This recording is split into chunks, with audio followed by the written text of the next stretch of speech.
کہ کھانے پینے کا معاملے میں آج کل بڑی بے احتیاطیاں آ گئی ہیں۔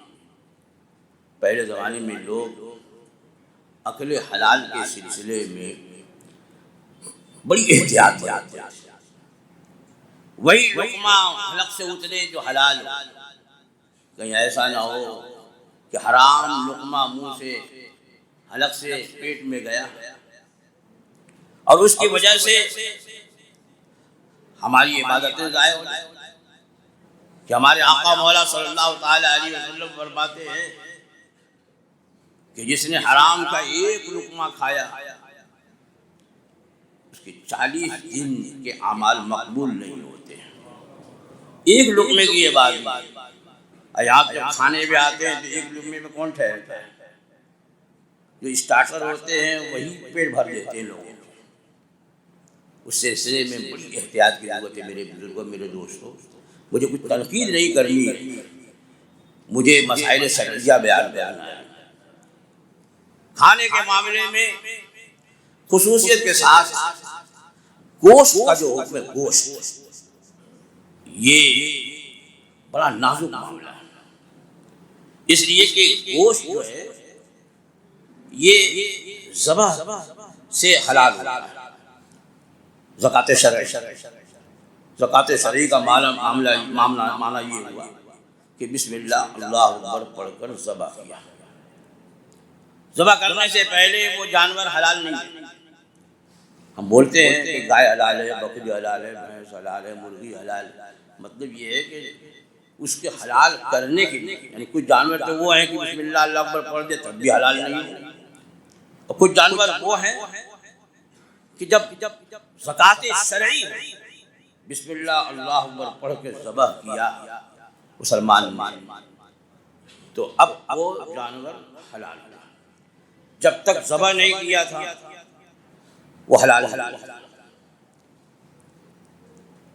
اسی لیے اعلیٰ حضرت قادر بریلوی قدس سرہ العزیز نے فرمایا کہ گوشت کی اصل جو ہے وہ حرمت۔ تشریف لائے۔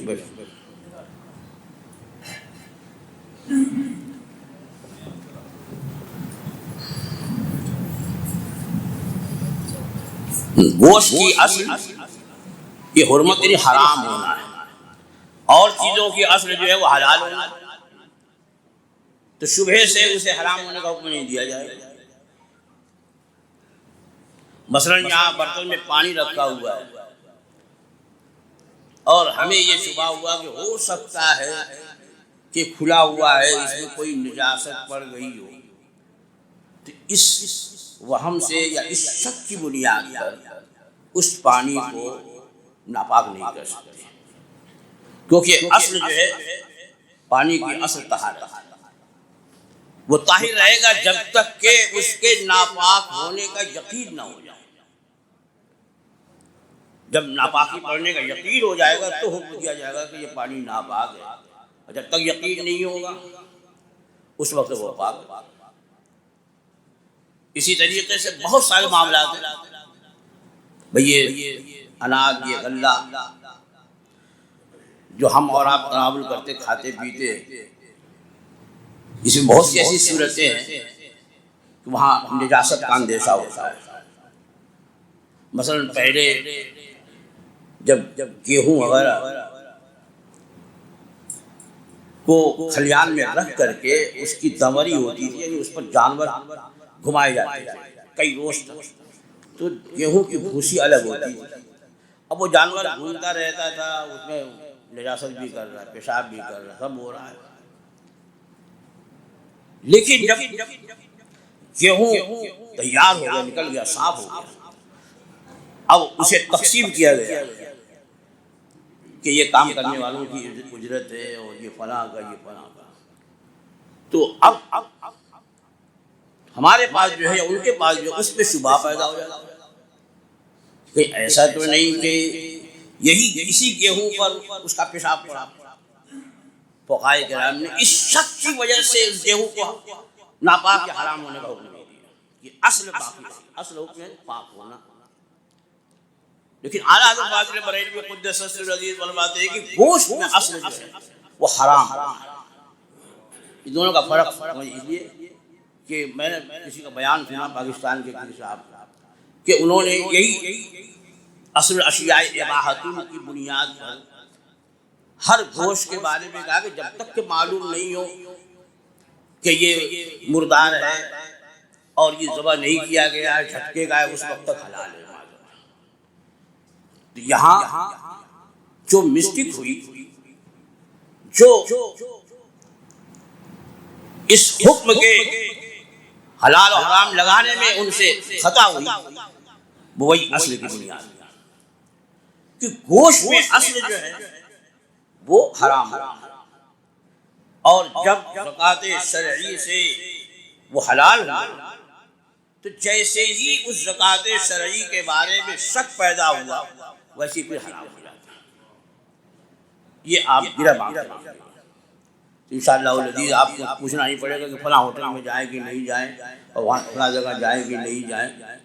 نہیں، آپ کو خود اس بات کا اندازہ ہو جائے گا کہ گوشت کے معاملے میں کس قدر شریعت مطہرہ نے جو حکم دیا ناسوخ ہے. کہ ایک سنی مسلمان نے ذبح کیا اور کسی کافر یا مرتد کے قبضے میں وہ گوشت پہنچ گیا اور کوئی مسلمان نگراں نہیں ہوا، تو اب اس گوشت کا حکم بدل جائے گا. اگرچہ اسے ذبح کیا ہے سنی، لیکن اب شک پیدا ہو گیا، اور جب شک پیدا ہو گیا تو پھر اس کا حکم کوئی اصل کی طرف لوٹ گیا، حرام.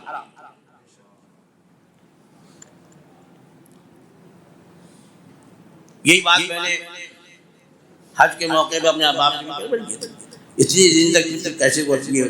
کوئی آسٹریلیا سے چکن آ رہا ہے، تو کوئی ساؤتھ افریقہ سے آ رہا ہے، تو کوئی برازیل سے جو ہے آ رہا ہے. اب اس میں کون لانے والا، کون ذبح کرنے والا، بس اسے پیکٹ پہ لکھا ہے الحلال علی طریقۃ الاسلامیہ، لکھ دینے سے حلال. شک تو اپنی جگہ باقی رہے. جب وہاں سے آ رہا ہے تو یا تو پوری احتیاط کے ساتھ وہ ایک جگہ سے دوسری جگہ منتقل کیا جائے، ورنہ شک کی بنیاد پر تو حرمت کا حکم ہوگا. نہیں کھائے یا اپنے ہاتھ سے ذبح کرے یا اپنے سامنے ذبح کرائے، مسلمان سے ذبح کرائے. تو گوشت کے سلسلے میں بارہا مجھ سے سوال ہوتا ہے کہ جو فلاں ہوٹل ہے اور فلاں ہوٹل، اب یہ منڈی بازار کے ناکے پر ایک ہوٹل ہے کالمن شالیمار، اور اس کا جو مالک ہے وہ تبلیغ جماعت اور وہابیوں کی تحریکوں کا بہت بڑا فائنینسر ہے، اور لوگ جو ہیں وہ بڑے شوق سے وہاں جاتے ہیں اور جا کر کے یہ فرائی اور وہ فرائی وہاں کوئی سوچتے ہیں، آرڈر بھی دیتے ہیں، جا کے بیٹھ کے بھی کھاتے ہیں. میرے دوستوں، میرے گوشت کے معاملے میں آپ بہت احتیاط کریے. ایسے ہی شادی بیاہ میں لوگ جس کیٹر جس باورچی سے کھانا بنواتے ہیں، آرڈر دیتے ہیں، تو وہاں وہ پلیٹ کا لحاظ کرتے ہیں کہ فلاں جو ہے وہ 500 ایک پلیٹ کا لیتا ہے اور فلاں جو ہے وہ 300 لیتا ہے. تو اسی کو دیا جو 300 لیتا. اب پتہ وہ اب چاہے وہ پنجابی ہو، چاہے وہ کافر ہو، چاہے وہ بدعقیدہ ہو، اس کی پرواہ نہیں ہوتی. یہ کھانے کا معاملہ یاد رکھو. میرے آقا صلی اللہ تعالی علیہ وسلم یہ ارشاد فرماتے ہیں کہ حرام غذا سے جو گوشت اگتا ہے، یہ ہمارے گوشت جو بنتے ہیں نا، یہ غذائی سے بنتے ہیں. اگر آدمی کھانا نہیں کھائے گا تو سوکھتا جائے گا. تو ہمارے حرام غذا سے جو گوشت اگتا ہے وہ جہنم کی آگ کے لائق ہے. اس حرام گوشت کو حرام آگ ہی جلائے گی. اور یہ صرف لذت کام ذہن کی بات ہے کہ بڑا ٹیسٹ، بڑا مزہ. اور میں کہتا ہوں کہ ایک بزرگ جن کے سامنے کھانا لایا گیا تو انہوں نے فرمایا اس کو ہٹا دور کرو، یہ حلال نہیں ہے. لوگوں نے ان سے دریافت کیا کہ حضور آپ کو کیسے معلوم ہوا کہ یہ کھانا جو ہے وہ حلال نہیں ہے؟ ہاں واقعی حرام ہے، لیکن آپ کو کیسے معلوم؟ تو آپ نے فرمایا کہ جب میرے سامنے کھانا لایا تو میرا نفس جو ہے وہ بڑی تیزی سے کہا جلدی کھا جلدی کھا۔ یا اللہ اس سے پہلے تو میرا نفس ایسے نہیں پکار رہا تھا، میرے نفس کا بار بار کہنا مجھے اس بات پہ مجبور ہونا پڑا کہ یہ کھانا حلال نہیں، ورنہ نفس اتنی خواہش نہیں کرتا۔ تو کھانے کے معاملے میں تو اس قدر احتیاط کی ضرورت ہے۔ اور احکام شریعہ سے متعلق الحمدللہ آپ حضرات کو بار بار ہمارے علماء کرام بیان کرتے رہتے ہیں۔ کھانا ہو، پینا ہو، معاملات ہو، تعلقات ہو، دوستی ہو، یارانہ ہو، ہر معاملے میں آپ شریعت مطہرہ کے احکام پر پابندی کریں، انشاءاللہ العزیز وہ دن دور نہیں ہے جبکہ مسلمان کے قدم میں کامیابی چھوئے گی۔